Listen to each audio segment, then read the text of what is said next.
Dholpur Sarmathura rail मार्ग आमान परिवर्तन की आपत्तियों पर एसडीएम ने की सुनवाई।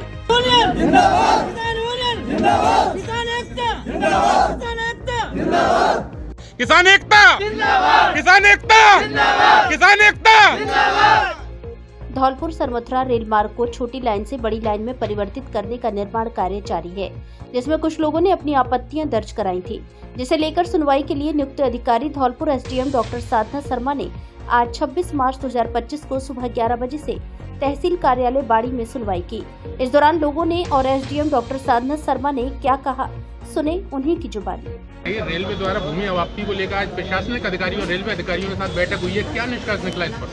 अभी भी कोई भी रेलवे विभाग द्वारा या एसडीएम जो नियुक्त की हुई हैं धौलपुर से, उनके द्वारा कोई भी संतुष्ट पूर्वक जवाब किसानों को नहीं मिला है कि ये किसानों की डीएलसी का मुआवजा कितना गुना देने जा रहे हैं। कोई कहता है कि 1.6, कोई कहता है 2%, कोई कहता है 3%। आज से तकरीबन 1.5 साल पहले बाड़ी में रिंग रोड होकर निकल चुकी है। मौजूदा जो डीएलसी की कीमतें हैं उससे 8 से लेकर 10 गुना कीमतें मौके पर खेतों की, किसानों की कृषि भूमि की बढ़ चुकी हैं, मगर डीएलसी के अंदर कोई वृद्धि नहीं हुई है पिछले 1.5 साल के अंदर। तो हमारी मांग तो किसानों की, पूरे बाड़ी के किसानों की एक मांग है कि कम से कम डीएलसी का 10 गुना मुआवजा रेलवे विभाग द्वारा किसानों को दिया जाए, ताकि गरीब किसान अपना भरण पोषण कर सके। और रेलवे विभाग अगर 10 गुना मुआवजा नहीं दे सकता तो रेलवे विभाग का जो पुराना ट्रैक है, जिसके ऊपर से पिछले कम से कम 40-50 साल से रेलवे निकल रही है, उसके ऊपर से अपनी रेलवे को निकाले। हम किसानों की जमीन लेने की कोई जरूरत नहीं है जब तक अगर आप 10 गुना मुआवजा नहीं दे सकते। आज बैठक में क्या निष्कर्ष निकाला, किस लिए बुलाया गया था? बैठक में किसानों को बुलाकर ये कह दिया कि सब आपकी उपस्थिति के साइन करवा रहे हैं, कागजों पे साइन करवा लिए हैं। किसान, गरीब किसानों को बेचारे जिनको कुछ नहीं मालूम है, अब पता नहीं इन्होंने काहे के साइन करवाए। कोई संतुष्टि पूर्वक जवाब अभी तक किसानों को नहीं दिया इन लोगों ने। आगे क्या रणनीति रहेगी आपकी? आगे हमारी रणनीति धरातल पे रहेगी। बिना मुआवजा हमारा कन्फर्म हुए किसानों का, हम अपनी खेतों के अंदर अपनी कृषि भूमि जिसको जो हमें अपनी जान से ज्यादा प्यारी है, उसके अंदर रेलवे विभाग को अपना उनकी कील भी नहीं रखने देंगे। हम मौके पे धरना प्रदर्शन करेंगे, पूरे बाड़ी के किसानों को जोड़ेंगे और आप बड़ी तो हम भूख हड़ताल भी करेंगे रेलवे विभाग के खिलाफ। जब तक हमको संतुष्ट नहीं किया जाएगा, हम अपनी 1 इंची जमीन रेलवे विभाग को अवप्त नहीं करने देंगे। बिल्कुल, ये हमारा स्पष्ट ऐलान है, बिल्कुल हर तरीके से। क्या मामला? मेरा नाम रामनिवास है, घुमट करमरा बाड़ी से आया हूँ साहब। हम साहब कलेक्टर साहब के पास अपना ज्ञापन लगाया जाते जमीन के बारे में, जो रेलवे निकल रही हुई है। रेलवे हमारे पास 2-2 विषय तो खाली जगह जमीन आ रही है, वो भी ज़मीन जा रही है। हमारे पास कोई नौकरी तो है नहीं और कुछ बिजनेस है नहीं। वो ज़मीन भी चली जाएगी तो हम बच्चों को कहाँ से पढ़ाएंगे, कहाँ से लगाएंगे, कहाँ से खिलाएंगे, ये बताओ। हम यहाँ पर एसडीएम साहब के पास आए हैं, हमारी कोई सुनवाई तो हो रही नहीं है। हम इसलिए कह रहे हैं हमारी जो ज़मीन की कीमत है तो हमें कीमत दे, नहीं तो हमें जगह दे दे वहाँ पर नगर पालिका के हिसाब से। हम तो इसके लिए आए हैं साहब। आज यहाँ आपको संतुष्टि मिली? नहीं साहब, नहीं मिली हमें, नहीं मिली। आगे क्या कदम रहेगा? हम तो यही कदम करेगा, अगर हमें संतुष्टि जब मिलेगी, हमें अगर कीमत पूरी मिलती हो ठीक है, नहीं तो आंदोलन करेंगे, मरेंगे मारेंगे, बच्चों को डालेंगे।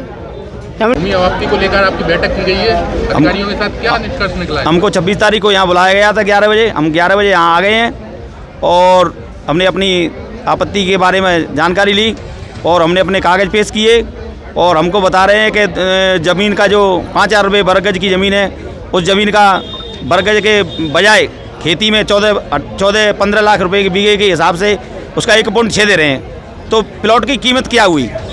प्लॉट की कीमत 70,000, 1 लाख, जो 40 लाख रुपए का प्लॉट आज उसका 1 लाख, 1.25 लाख देंगे तो क्या करेंगे? हम बच्चों को जहर देंगे क्या? आप क्या चाहते हो? हम ये चाह रहे हैं कि जिनकी जो पुराने ट्रैक वाली ज़मीन पड़ी हुई है, वो या तो उस ज़मीन पर रेलवे निकालें, और अगर उस ज़मीन पर रेलवे ना निकाल ले, इधर निकालते हैं, तो भैया इनको मुआवजा, जब उचित मुआवजा ग्रामीण में इसको चौगला दे रहे हैं, तो यहाँ सिटी में तो उसको 8 गुना होना चाहिए।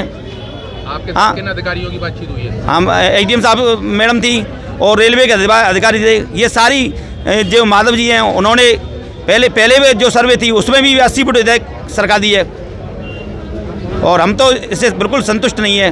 हमें या तो हमारी उधर 700 वर्ग गज जमीन जा रही है, तो अपने ट्रैक जो इनकी पहले ट्रैक वाली ज़मीन पड़ी हुई है उसमें से हमें 3.5 दे दो, हम तो संतुष्ट। आधी ज़मीन दे दो, 200 वर्ग गज दे दो, इसमें भी संतुष्ट है हम तो।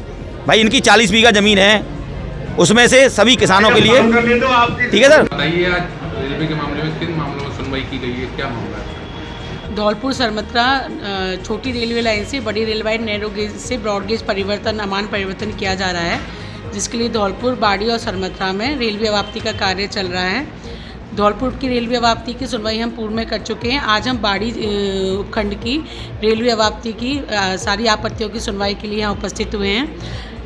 बाड़ी क्षेत्र की रेलवे अवाप्ति के संदर्भ में करीब 133 आपत्तियां हमारे समक्ष प्रस्तुत हुई थी। उन सबकी सुनवाई आज एज ए सक्षम अधिकारी, भूमि अवाप्ति अधिकारी मेरे द्वारा की गई है और सभी 133 आपत्तियों को मैंने सुना है। इसके अलावा भी आज 22 आवेदन और प्राप्त हुए हैं। इसके विषय में तहसीलदार बाड़ी से हम रिपोर्ट प्राप्त करके इन आपत्तियों को भी निस्तारित करेंगे। आपत्तियों में किस तरह के मामले सामने आ रहे हैं? आपत्तियों में करीब 70 से 80 आपत्तियां तो इस तरह की आई हैं कि खातेदार कोई और था, उसने प्लॉटिंग करके बेच दी। अब जो नए जिन्होंने प्लॉट क्रेता है उनका नाम जमाबंदी में है नहीं। अब जमाबंदी में नहीं होने से क्या होता है कि मुआवजा हम जो जमाबंदी में खातेदार होता है उसी को हितबत करते हुए उसी के नाम जारी करते हैं। तो उनका ये कहना है कि भाई मुआवजा हमें दिया जाए, क्योंकि हमने उसमें बेचान करके विक्रय फल की राशि अदा करके और हमने प्लॉट खरीद लिया तो हमें दिया जाए।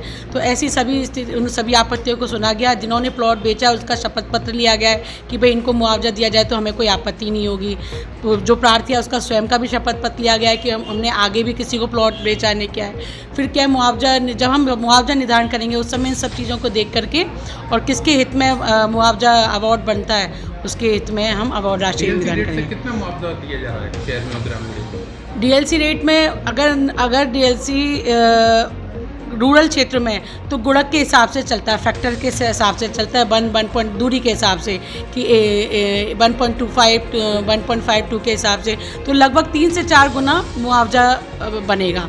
लोगों का मानना है, बाहर अभी हमारी कई लोगों से बात हुई कि आप कुछ भी बातें उनको स्पष्ट तरीके से नहीं बता पा रहे हैं, तो वो असंतुष्ट से नजर आ रही थी। एक्चुअली क्या लोग चाहते हैं कि उनको 8 गुना डीएलसी का 8 गुना दर से मुआवजा दिया जाए या फिर रेजिडेंशियल या कमर्शियल दर से मुआवजा दिया जाए, क्योंकि जो अवाप्ति हो रही है वो रिंग रोड के समीप ज़्यादा प्लॉटिंग मतलब ज़्यादा जो कृषि भूमि है वो वहाँ से जा रही है, तो उसकी कीमतन जो है आज बहुत ज़्यादा है, 2 करोड़ रुपये 3 करोड़ रुपये पर बीघा के हिसाब से हमें, जैसा कि लोग बता रहे हैं। लेकिन हमारे चूँकि हम भी नियमों के तहत ये सब कार्रवाई करेंगे। मुआवजा निर्धारण जो है वो LARR लैंड एक्विजिशन रिहेबिलिटेशन और रिसेटलमेंट एक्ट 2013 के नियम अनुसार होगा। तो उस हिसाब से जो हमारी गुणा राशि फैक्टर के हिसाब से जितना भी मुआवजा बनेगा उस हिसाब से हम दे पाएंगे। अब हम नियम से हट के हम बहुत ज़्यादा नहीं कर सकते, फिर भी लोगों को पूरा सुना जाएगा। अधिकतम मुआवजा राशि जो भी नियम है श्रीमान जिला कलेक्टर महोदय के भी ध्यान में ये सब ला करके हम मुआवजा निर्धारण करेंगे और लोगों को संतुष्ट करके ही हम सारी कार्रवाई करेंगे। क्या गजट नोटिफिकेशन जो जारी किया गया है जिन नंबरों का, खातेदारों का, उनसे हटकर भी कुछ लोगों की ज़मीनों को अधिग्रहण किया जाने का? नहीं, बस मैंने वही आपको बताया। जो आपत्तियाँ थी 70 से 80 वो इसी तरह के लोग थे कि जमाबंदी में नाम तो किसी और का, खातेदार कोई है, चूँकि उसने प्लॉटिंग करके प्लॉट्स बेच दिए तो हितवत व्यक्ति अलग हो गए। बाकी है वही लैंड जो है वो लैब जो उनका लैंड एक्विजिशन प्लान है उसी के अकॉर्डिंग ही हुई है। लोगों को क्या संदेश देना है सरल शब्दों में? बिल्कुल मैं लोगों को ये संदेश देना चाहती हूँ, प्रशासन पे विश्वास रखें और प्रशासन उनके लिए बहुत मतलब उनकी फिक्र करते हैं और हम अधिक से अधिक मुआवजा जो भी बनेगा कमेटी निर्धारण करके, अगर असंतुष्ट रही तो श्रीमान जिला कलेक्टर महोदय रेलवे के उच्च अधिकारियों के साथ और मैं भी वहाँ पर उपस्थित रह करके और पूरा हम मौका विजिट करके और सर के संज्ञान में ला करके अधिक से अधिक मुआवजा उनको दिलाने का प्रयास करेंगे।